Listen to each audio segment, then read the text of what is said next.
అందరికీ నమస్కారం. ఈరోజు మీ అందరికీ నేను వినిపించబోయే కథ మనసుకి మరణం. రచయిత కేవి సుమలత గారు. ఇక కథలోకి వెళితే, చాలా కాలానికి కథ రాయాలని పెన్ను పేపరు తీసుకొని కూర్చున్నాను. రాయాలన్న కోరిక బలంగా ఉంది, కానీ ఎలా మొదలు పెట్టాలో ఎక్కడ ఆపాలో తెలియడం లేదు. గుండె నిండిన వ్యధ తీరాలంటే పెన్ను కదలాలి. ఊహ తెలిసిన నాటి నుండి నా మనసులోని కష్టం సుఖం తెల్ల కాగితానికి తెలిసినంత బాగా ఎవరికీ తెలియదేమో. కోటి ఆశలతో కాకపోయినా సగటు ఆడపిల్లల అత్తగారింట్లో అడుగుపెట్టాను. అడుగడుగున ఆడపడుచుల ఆంక్షలు, అత్తమామల అధికారాలు ఇవన్నీ చాలవన్నట్లు భర్త నిరంకుశ ప్రవర్తన, పనివాళ్ల ముందు బంధువుల ముందు అవమానించడం. ఈ కాలంలో కూడా ఇలాంటి వ్యక్తులున్నారా అని ఆశ్చర్యం కలిగేది. నా దురదృష్టానికి నన్ను నేనే నిందించుకొని కాలప్రవాహంలో జీవన పయనం సాగించాను. మనిషిగా నాకంటూ ఓ వ్యక్తిత్వం ఉందని మరచిపోయాను. నేను మంచి పని చేసినా మా ఆయన దృష్టిలో చెడ్డగానే కనిపిస్తుంది.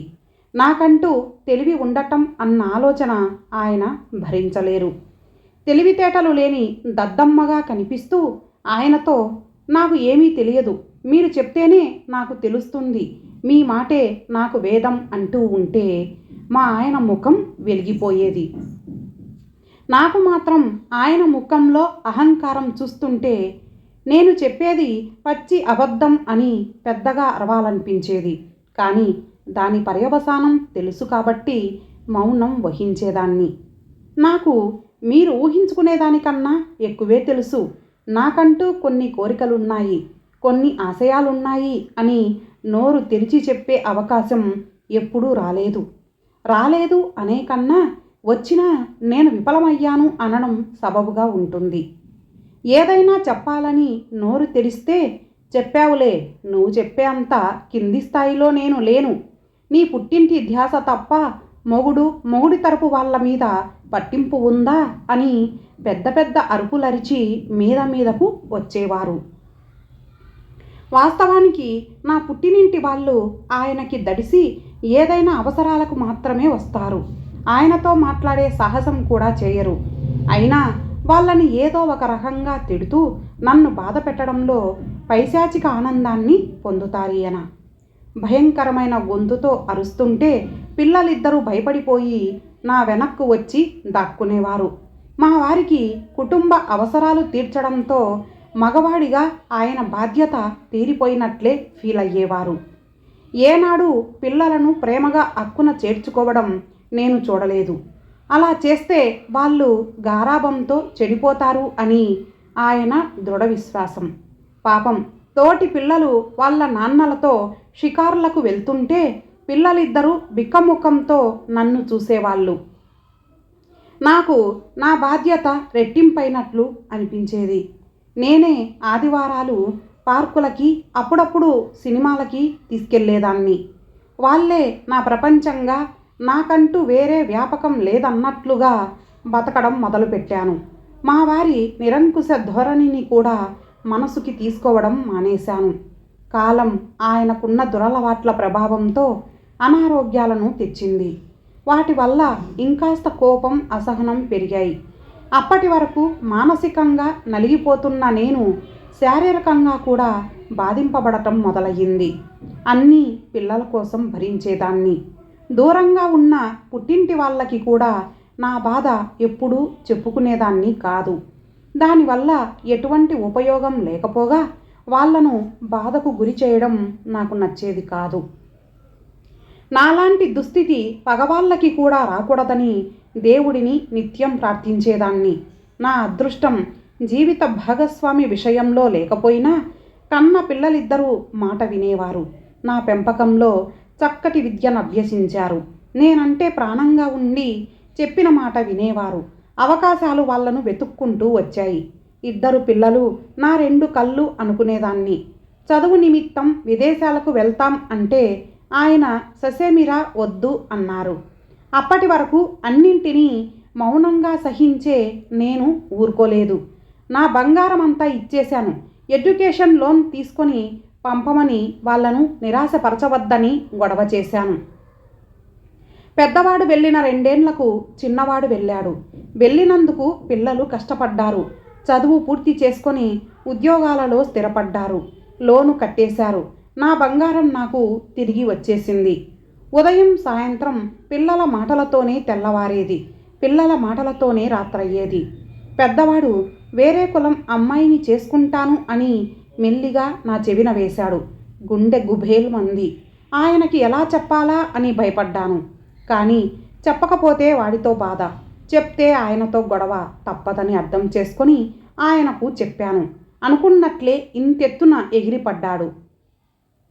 సర్ది చెప్పాలనుకున్నా ఎంతమాత్రం వినలేదు. వద్దన్నా అమెరికా పంపించావు కదా, ఈ పెళ్ళి కూడా నువ్వే కుదిర్చావా, అందుకే సర్ది చెప్తున్నావా అని చంప పగలగొట్టారు. నాకేమీ తెలియదన్నా మూర్ఖంగా వాదించారు. ఇవేమీ బాబుకి చెప్పకుండా అన్య కులస్తులను చేసుకోవడంలో సమస్యలు చెప్పడానికి ప్రయత్నించాను. వాడు చేసుకుంటే ఆ అమ్మాయినే చేసుకుంటాను, నువ్వు వద్దంటే ఇలాగే ఉండిపోతాను అన్నాడు. చేసేదేమీ లేక ఆయనతో మళ్ళీ పోరాటం సాగించాను. ఎన్నో రోజుల నా కన్నీటి ఫలితంగా వాడి పెళ్లి జరిగింది. సంతోషంగా తిరిగి మళ్ళీ అమెరికా వెళ్ళిపోయారు. వాళ్ళు వెళ్ళిపోయినా ఆ పెళ్ళి నా కారణంగానే జరిగిందని గొడవ జరిగినప్పుడల్లా ఈయన నన్ను మానసికంగా హింసిస్తూనే ఉన్నారు. ఒక్కోసారి ఆయనకి అందనంత దూరంగా పారిపోవాలి అనిపిస్తుంది. కానీ అది పిరికివాళ్ళు చేసే పని అని నన్ను నేనే ఓదార్చుకుంటాను. బాధ్యతల బరువు నుండి తప్పుకోవడం తప్పు అని సరిపెట్టుకుంటాను. కొంతకాలానికి 2వ వాడికి ఆయన బంధువుల తరపున సంబంధం కుదిరింది. మా వారి హడావుడికి అంతే లేకుండా పోయింది. పెద్దవాడి పెళ్లిలో పోయిన పెత్తనమంతా ఇప్పుడు చూపించుకున్నారు. అజమాయిషీ చేశారు. ఆరోగ్యం సరిగా లేని మనిషి కావడం వల్ల నీరసపడ్డారు. పెళ్లిలో స్టేజి మీద పంతులుగారు అడిగిన కండువా వెతుకుతున్న నా మీద, మరచిపోయావా, అసలు పెట్టావా లేదా, నీలాంటి చవటని పెళ్లి చేసుకోవడం నా ప్రారబ్ధం అని అరుస్తూ కళ్ళు తిరిగి పడిపోయారు. అప్పటికే బ్యాగు అడుగు నుంచి తీసిన కండువా నా చేతిలో ఉంది. పడిపోయిన ఆయనను అందరూ చుట్టుముట్టారు. నాకు అంతమంది జనం మధ్యలో నన్ను తిట్టిన తిట్లతో భరించలేనంత అవమానంగా అనిపించింది. కానీ ఆయన పడిపోవడంతో అవన్నీ పక్కన పెట్టి ఆయన్ని పట్టుకున్నాను. ఎవరో పంచదార నీళ్లు తెచ్చి నోట్లో పోయడం వల్ల కళ్ళు తెరిచారు. పెళ్ళి ఆపకుండా తాళి కట్టించమని చెప్పి మేము ఆయనని ఆసుపత్రికి తీసుకెళ్ళాం. డాక్టరు 2 రోజులు ఉంచమన్నారు. అటు ఆయన బాధ్యత, ఇటు పెళ్ళికి వచ్చిన బంధువుల బాధ్యత, పెళ్లి కూతురి తరపు మర్యాదలు చూసుకోవడం నాకు తలకు మించిన బరువయ్యింది. శారీరకంగా మానసికంగా నలిగిపోయాను. పిల్లలిద్దరికీ వారి వారి అత్తగారి కుటుంబాలకు మర్యాద లోపం లేకుండా చూసుకోవడం మీద ఉన్న శ్రద్ధ అమ్మ అలసట మీదకు మళ్ళలేదు. కొత్త మురిపెంలో ఉన్నారు అని సరిపెట్టుకున్నాను. పిల్లలు కానీ పెళ్ళికి వచ్చిన ఆడపడుచులు కానీ నా మీద అలా అరవడం తప్పు అని ఆయనతో చెప్పలేదు. నా మానసిక పరిస్థితి గురించిన అక్కర ఎవరికీ లేదని తెలిసింది. అంటే దాని అర్థం ఎప్పుడూ అరిచేలాగానే ఆయన అరిచారు, ఎప్పుడూ సర్దుకున్నట్లే అమ్మ సర్దుకుంది అని పిల్లలు పెద్దలు అనుకున్నారు. అది నన్ను చాలా కుంగదీసింది. ఎందుకో ఎప్పటిలా నార్మల్ అవలేకపోయాను. పెళ్లి సెలవులైపోయాయి. పిల్లలు వెళ్ళిపోయే రోజు వచ్చేసింది. మా ఇద్దరినీ కూర్చోబెట్టి ముందుగా పెద్దవాడు, డాడ్, అమ్మా, మీరిద్దరూ ఇలా గొడవ పడుతుంటే మేమక్కడ స్థిమితంగా ఉండలేం, వర్క్ పైన కాన్సన్ట్రేషన్ చేయలేం, వర్క్ ప్రెజర్ ఎక్కువ ఉంటుంది, కాబట్టి మీరిద్దరు గొడవ పడుతుంటే మేము తీరిగ్గా కూర్చొని సర్ది చెప్పడం కూడా కష్టమే, అర్థం చేసుకోండి అన్నాడు. నాకు కరెంటు షాక్ తగిలినట్లయింది. నోరు తెరిచి వాడినే చూస్తున్నాను. అంతలో చిన్నవాడు, నిజమే అమ్మా, మీరిద్దరూ మీకు నచ్చనిది ఉంటే మాట్లాడకుండా సైలెంట్ అవ్వండి, నచ్చితే మాట్లాడుకోండి, లేకపోతే మానేయండి, కొంతకాలం వేరువేరుగా ఉంటాము అంటే మేము ఏర్పాటు చేస్తాం అన్నాడు. నాకు నోటి వెంట మాట రాలేదు, కళ్ళల్లో నీళ్లు కూడా రాలేదు. నా పిల్లలేనా వీళ్ళు? వీళ్ళ కోసమేనా నేను ఇంతకాలం అష్టకష్టాలు పడింది? నేను గొడవ పడతానా? నువ్వే ఎదురు తిరగకుండా ఆయనకి అరుపులు అలవాటు చేశావు అనేవాళ్ళు కదా. అవి మరచిపోయారా? లేక డాడ్కి అనారోగ్యం ఉంది కాబట్టి అమ్మతో కలిపి చెప్తే సరిపోతుంది అనుకున్నారా? అలా గొడవ పడటం నాకు వచ్చి ఉంటే వాళ్ళ జీవితం ఇలా ఉండేది కాదు అని వాళ్ళు మర్చిపోకూడదు కదా.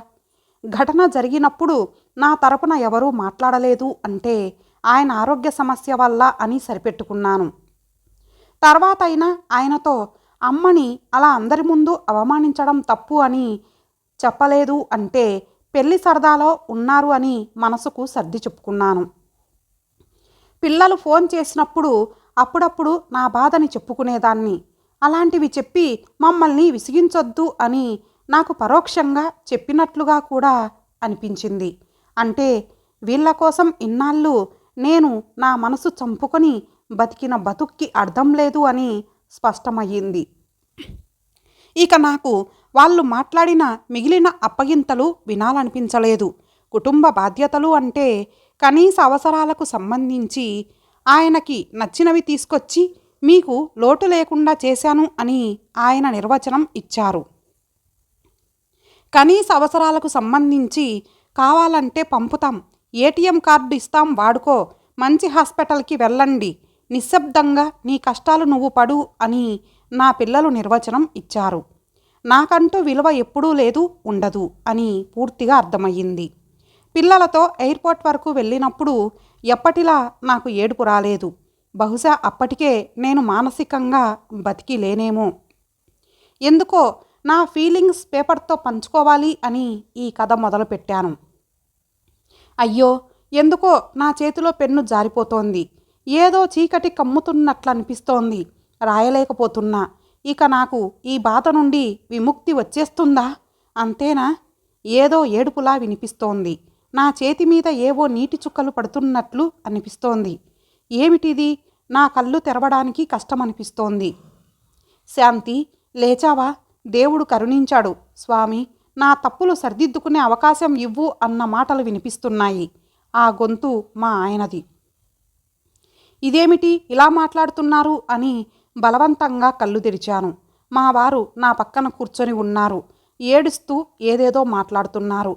నాకు అది కొత్తగా వింతగా అనిపించింది. శాంతి, నన్ను క్షమిస్తావా? ఇదేమిటి మీరు నన్ను? మాటలు మింగేశాను. మంచినీళ్ల కోసం చాలాసేపు పిలిచాను. నువ్వు పలకలేదు. లేచి వచ్చేసరికి నువ్వు హాల్లో సోఫా మీద పడిపోయి ఉన్నావు. నిద్రపోతున్నావేమో అనుకొని తట్టి లేపాను. స్పృహ లేదు. నీళ్లు చల్లినా చలనం లేదు. చాలా కంగారు పడ్డాను. ఈలోగా నువ్వు రాసుకున్న పేపర్సు నీ పక్కన ఉండటంతో చదివాను.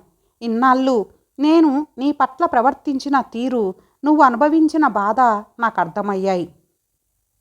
ఇంతకాలం ఎంత మూర్ఖంగా ఉన్నాను నేను. నా కళ్ళకు కప్పిన పొరలు తొలగినట్లు అయ్యింది. నువ్వు నాకు దూరం అయిపోయావు అనిపించింది.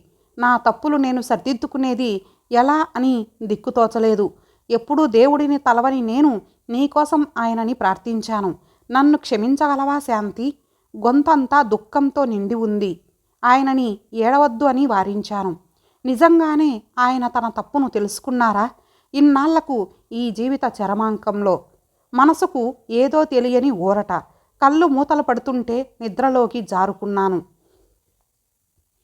ఇంతటితో ఈ కథ సమాప్తం. మరలా మరొక మంచి కథతో కలుద్దాం. అంతవరకు సెలవు. నమస్తే.